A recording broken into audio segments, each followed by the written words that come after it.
The gentleman stared at her, clearly seeing the confusion written across her countenance. Where am I? She muttered to herself.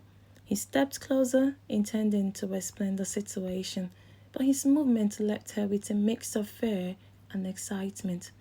Noticing this, he gently stepped back and from a safe distance spoke to her in a deep, calm voice, one that could suit his tongue yet command power and respect at the same time. My name is Jay. I met you accidentally last night. You lost consciousness, so I brought you home. Not to worry. My doctor says all you need is some rest.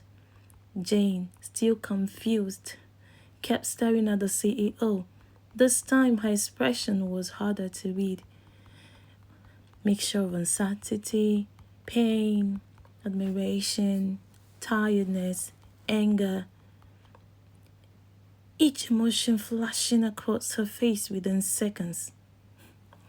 The CEO left the room, still with a towel tied around his waist. He stepped into the next room, giving her the privacy she needed to settle her swirling emotions. Knock, knock, knock. Good morning, miss. A gentle voice called. My name is Kate, the chief housekeeper. Mr. Johnson asked me to ensure your comfort before you leave. Do you mean Jay? Jane asked. Yes, miss. These are fresh clothes for you. Breakfast will be ready soon. Still wondering how she had crossed paths with such a gentleman so intentional about her well-being. She freshened up and went downstairs for breakfast. Afterwards, one of his drivers dropped her home, and no contact was exchanged. Life continued as though they had never met. Fast forward 2 months later. Jay's company was in search of a new designer for a multi-million-dollar project. It was an open competition for renowned designers from around the world. The company wanted the best, someone uniquely exceptional. Jane and her best friend both entered, and for the record, they were equally talented. They passed the first two selection stages successfully. Now it was the final selection day. For Jane and her best friend, this wasn't just a competition for money, recognition, or a contract. There was more, much more beneath the surface. What do you expect?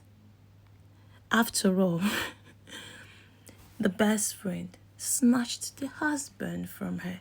So obviously it was never about the money or the contract. Let's go back to the story. The unfair part was that Jane's ex-husband happened to be the project manager, sitting on the panel of judges and decision makers. This would certainly tilt things in her best friend's favor. But knowing this did not deter Jane. She was ready to win this time. The final day has come. They displayed their designs and the judges were impressed with both ladies' work. But only one winner could emerge. After a long discussion, the judges came to a decision. Jane already resigned within herself. She knew her ex-husband would do everything within his power to sway the panel towards her best friend. Just as the announcement was about to be made, the CEO walked in, accompanied by his bodyguards and directors. Jane was stunned to see him again, and even more astonished by the level of power and respect he commanded the moment he entered.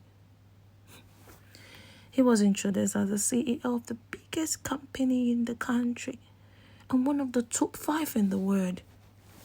She was in awe. I met such a man, saw him fresh out of the shower, and even slept on his bed. She was lost in her thoughts for a moment. She didn't notice Jay staring at her. This time, he found her fascinating, always appearing confused, yet overflowing with talent. She turned in his direction, and their eyes locked.